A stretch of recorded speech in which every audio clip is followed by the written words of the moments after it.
A continuación daremos inicio a nuestra sesión de la mañana, que tendrá como temática el territorio como objeto de distribución de competencias. Para iniciar, nos acompañará el doctor Remy Sietchiping con su conferencia titulada El derecho a la ciudad, tensión entre derechos individuales e intereses colectivos. Es importante aclarar antes de que empiece y darle la palabra al doctor Remy que para esta conferencia tendremos traducción simultánea. Ustedes pueden escoger el idioma en la parte superior de la pantalla. El profesor Remy Sietchiping es el jefe de oficina de política, legislación y gobernanza de la subdivisión de prácticas urbanas de ONU Habitat, encargado de supervisar el desarrollo de programas estratégicos de ONU Habitat, incluyendo la política nacional urbana, la formulación de directrices internacionales para el ordenamiento territorial y urbano, y temas relacionados con legislación, gobernanza, el relacionamiento entre el campo y la ciudad, Smart Cities y desarrollo metropolitano.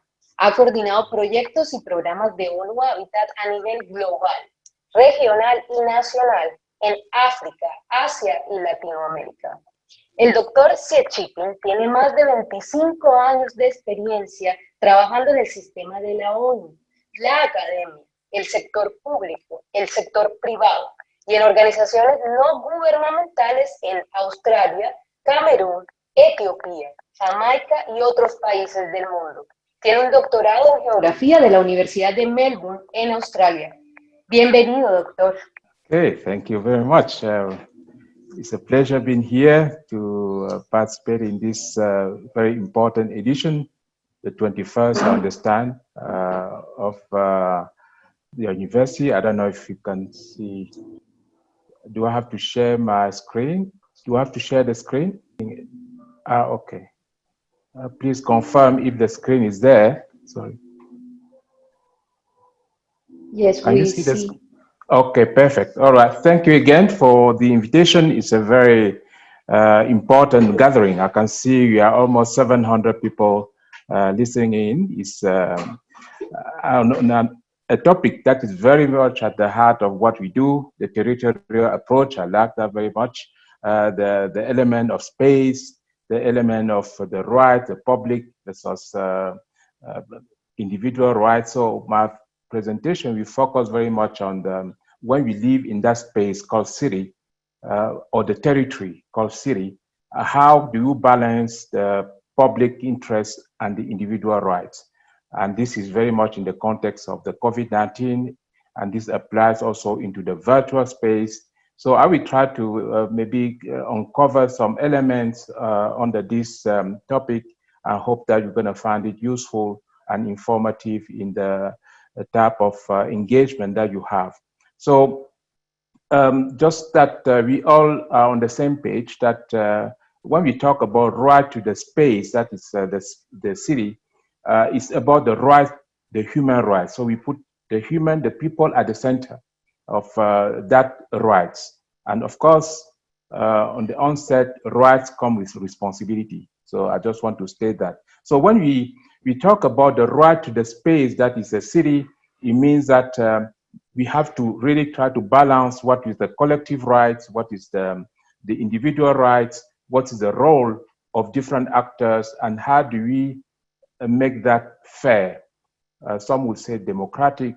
It's about how public policy will be fair and inclusive and ensure that everyone is part of the feel safe in that space that is a city, that everyone's effort is recognized, that is protected, is guaranteed by predictable frameworks. And here we may be talking about laws, for instance. So just to summarize, it's really about the dignity, it's about how you move across the space, what you consider as public versus individual. It's about security, feel safe in those spaces. And the analogy that the rector was talking about, housing, the facade, the interior, how do we navigate this territory in an urban space, and access to services. Would that be inclusive? Would that be for some? And I would like the questioning of zoning that would sometimes exclude some of the groups in the city. So that's what human rights do, the human rights and the city rights, or the right to the city, do in bringing all these elements together. So just for those who are not quite familiar with this concept, is really trying to bring that negotiation between a public or state rights, or the responsibility to protect everyone, and the individual rights. And that brings together the whole of the right, the Bill of Rights. That will have the environmental rights, the economic rights, the social rights. All how do we protect that in a space that you may call city? So it goes from not only development or economic rights, but the right-based approach, where we start by thinking of the citizen, thinking of the people. This is very critical, because at times we invest too much on economy or protecting the environment than protected the ultimate being, which the citizen or the people. So when you start thinking people first, it helps a lot understanding why the environment will support, how the economy will support the social fabrics of the society. Otherwise, you don't have a society. Just move on in just breaking down into two simple things that when we talk about the right to live in a city, it's about balancing what is a collective, what is the individual rights, what are the collective responsibility. So if you understand that and distinguish or try to create that synergy between what is public, what is collective, what is personal, what is individual, so that we don't infringe on others, then it makes sense. So for instance, when you talk about democracy or using the benefits of being in a city, that should be fair. That should be, everyone should enjoy that right regardless of age, sex, gender, race, or what type of discrimination you can put in place. So that's what it means. And when it comes to your individual rights of mobility, of expression, this had to be protected as well. So this navigation of the right to the city, that balance this collective or public rights and the individual rights is what it's all about. So in my discussion, I will show you some instruments that we have designed to make sure that we balance public and individual rights. And we draw this from some of the principles that you know very well from the New Urban Agenda, which was adopted in 2016, which for the first time in the UN type of language framework adopts the right to the city that some of you are quite familiar with, that emerged from Brazil and other places.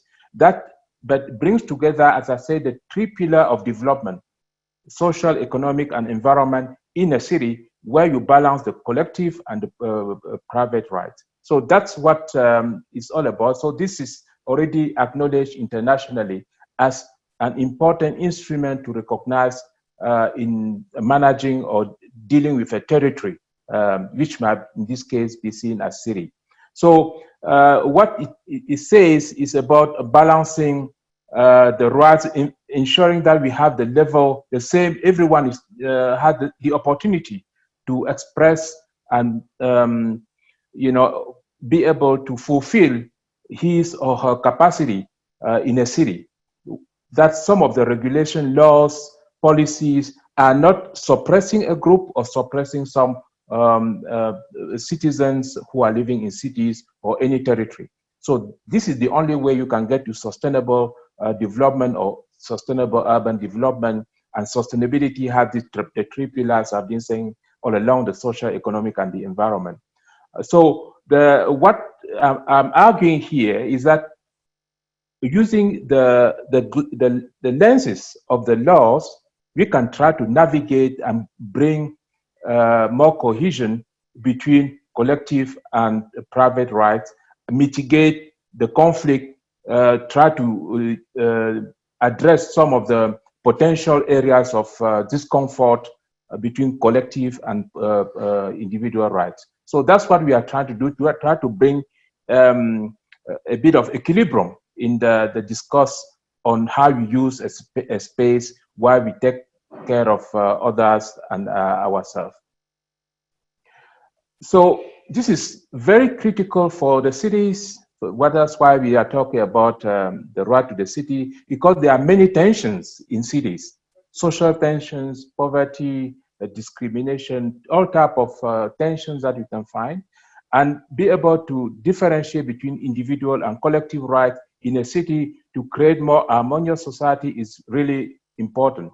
I know that zoning is very, in this particular conference, had been put forward. So we said zoning is a way attempt to push too far the private rights and not protecting enough individual rights, or put some of the groups or disenfranchise other groups. So we say there's zoning regulation that should be looked at to create more equilibrium in an urban space or in a territory. When you talk about noise pollution, for instance, where do you draw the boundary? So law can come and try to make sure that you can still make noise to be happy, or to when you are when you need to express yourself without necessarily impacting negatively on your neighborhood, on your on others. So these are some of the examples where laws come in to support. I mentioned all again and again that this is not outside the environmental law or environmental component of the sustainable development. So I will show you later, we have developed some regulations to support the environmental impact assessment that support not only common rights or public rights and the individual rights. So this is always important to assess those, to say what I can do to impact the environment at the individual level or at the collective level. Some actions at individual level have higher repercussions at the for the whole community. So, but to zoom in a little bit more, what is important is not only to create a mitigation mechanism or to put laws to do this. It's really about the effectiveness. Is it working? So we are moving more into the qualification of this type of measures. So that's very important. And again, put the rights at the heart of it. And remember that for us, rights come with responsibility. You can not only have rights, collective rights without collective responsibility. You can't have individual rights without individual responsibility. And bring that and try to balance both is critical. That's what we at UN Habitat try to bring this legal dimension to mitigate that tension, to mitigate the conflicts. There are ample references in the new urban agenda. I hope the organizer will share maybe these PowerPoints where you can, at your leisure, look at some specific references where you can use on some of these principles. If you are looking at the principle of, say, territorial management, in the new urban agenda, paragraph 26, it has ample references on how territorial approach or principle could be used to ensure that you equilibrate collective rights and individual rights.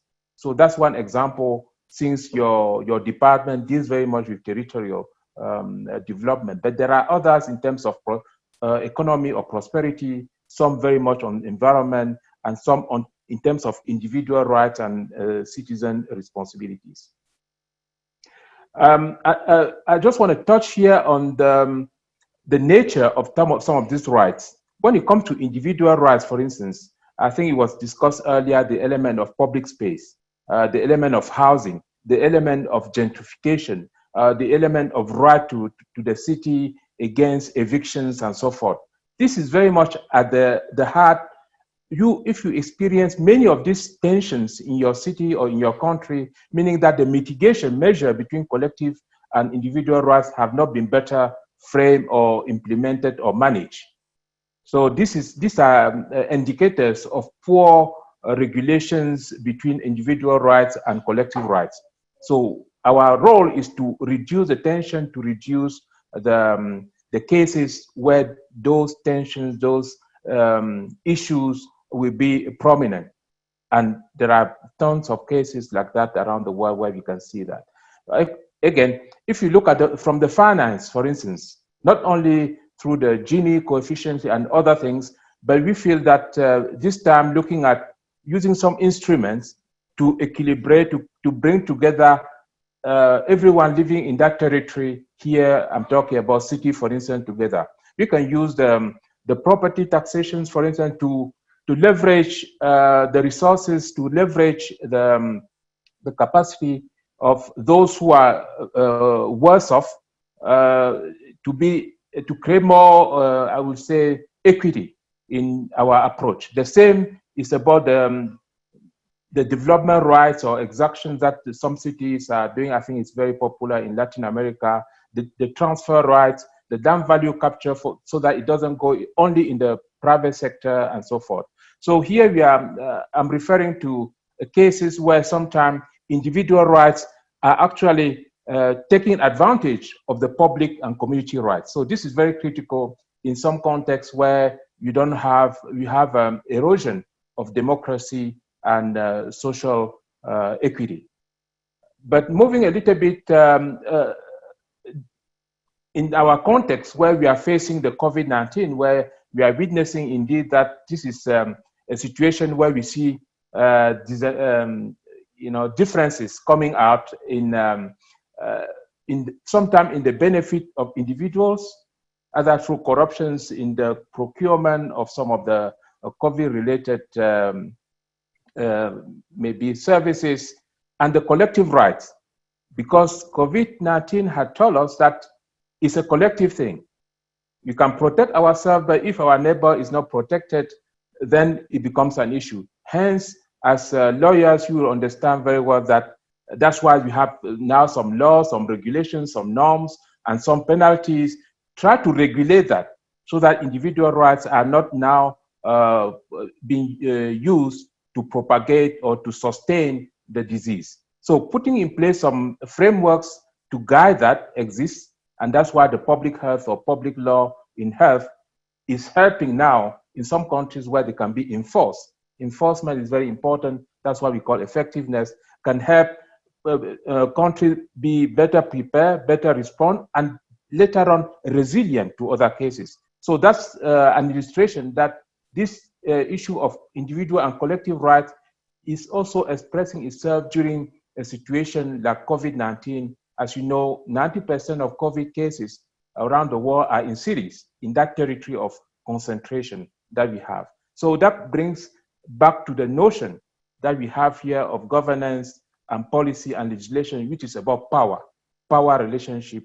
How do you navigate and share power, distribute power, ensure that power is enjoyed by everyone? How do you have that distributive power relations that exist? So that's some of just an illustration of how this thing can go beyond time, beyond crisis, and so forth.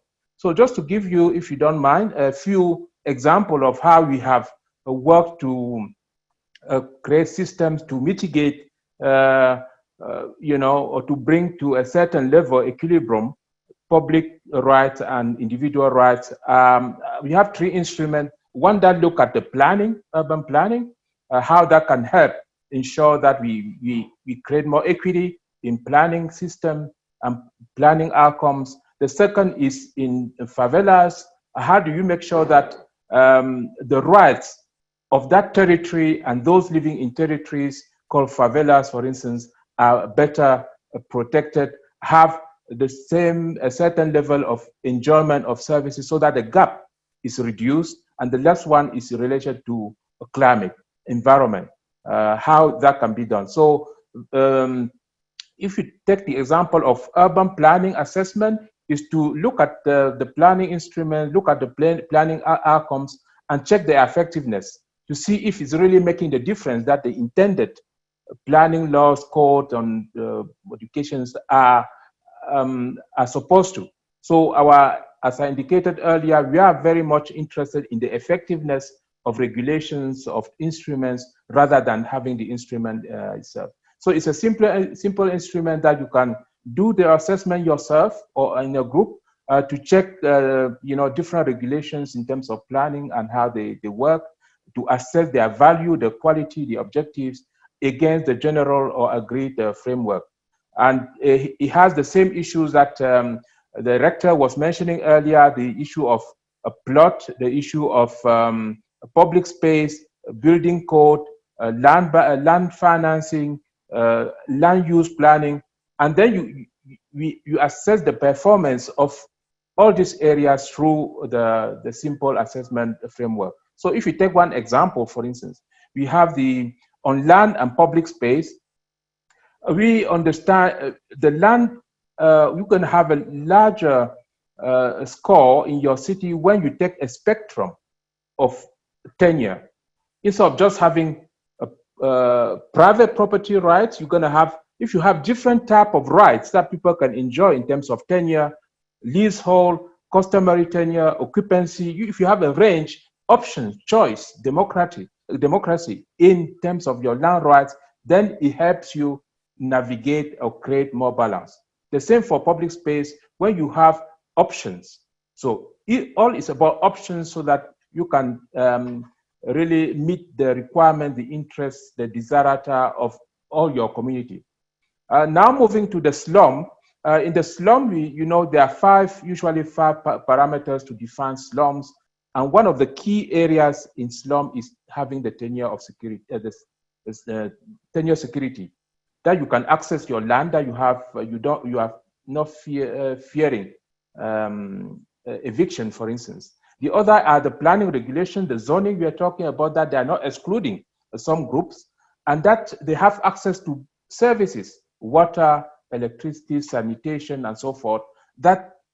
So when you go through the assessment and see in your territory, in your urban area, if the laws are actually encouraging slum to exist, to be created, because they are either too rigid or, using the word that I've been referring to, not efficient, then you generate and perpetuate and sustain favelas and slum in your area. So this is the type of the instrument we are put in place to see how we can support regulations, policies, and governance that will enable this level playing field I was referring to.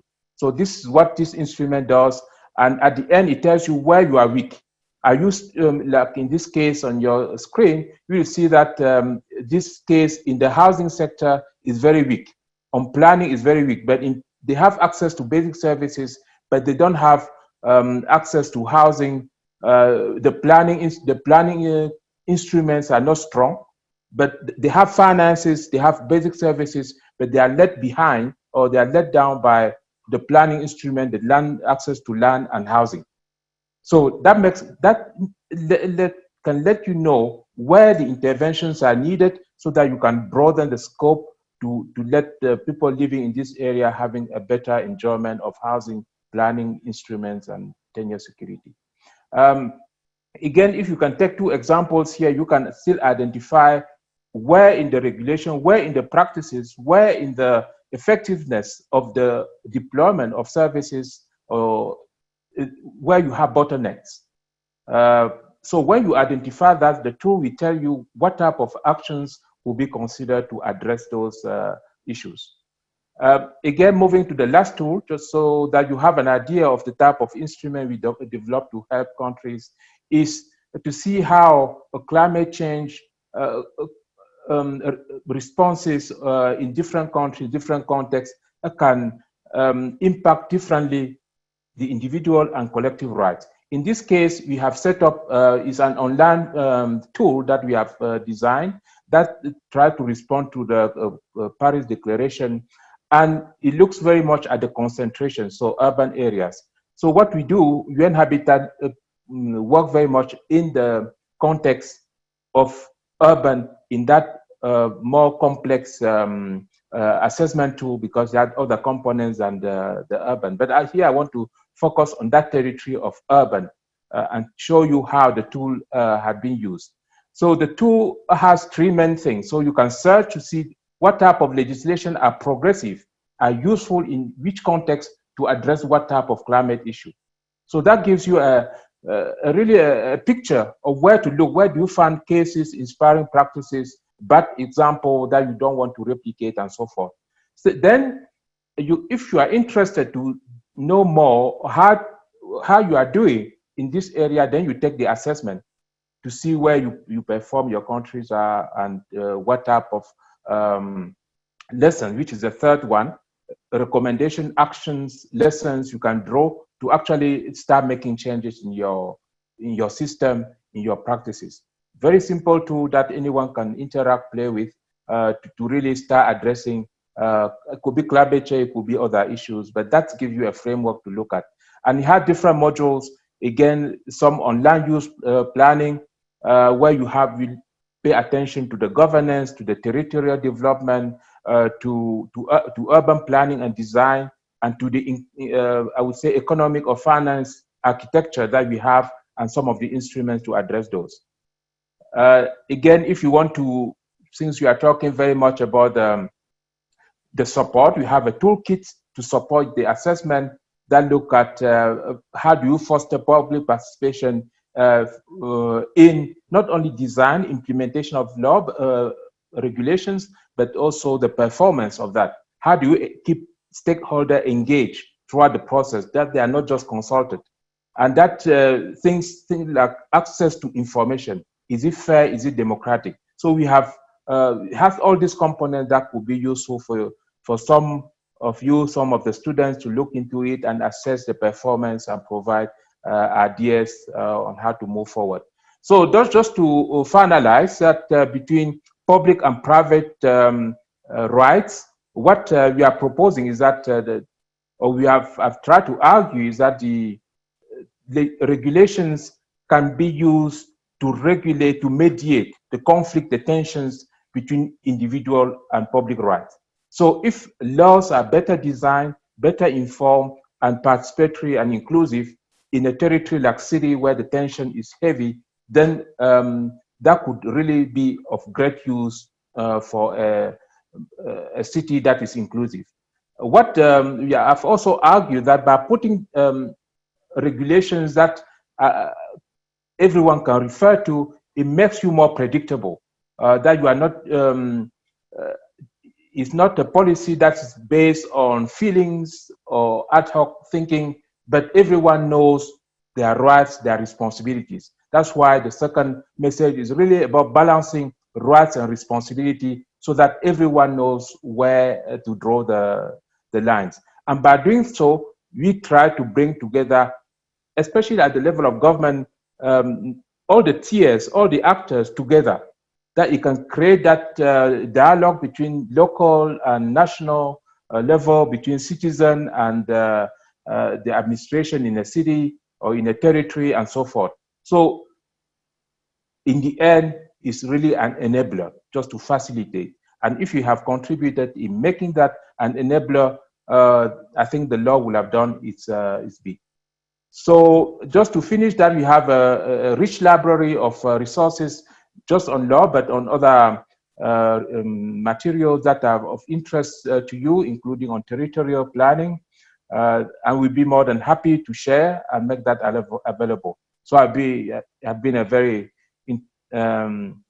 I felt very fortunate that I was able to share a little that we do in this area of rights, public rights, and private responsibility and rights in your 21st session of this great seminar. So I thank you very much.